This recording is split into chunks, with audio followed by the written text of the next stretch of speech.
diri guys ba gibanggaan gahapon karon gipa-check up gahapon nabali yang spinal cord. Nangailangan siya og medication.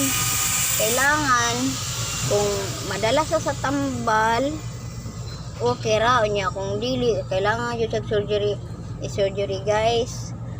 Tapos buntis ba yan siya guys, mga nakay dako kayo tiyan guys, luoy kayo. Kung kinsa may nakaligis aning iringa, pakita na yung taon mo, luoy kayo iring, buntis pa yun. Dili niya makaya og utong guys, kaya papanganak, kailangan siya og cesarean.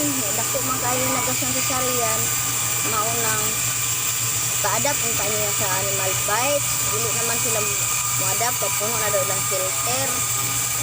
Karong kung kinsa may gusto mo adapt ani, adapan na ninyo kay luoy kaayo guys. Nabali iyahang taas niya, iyahang spinal cord nabali sad.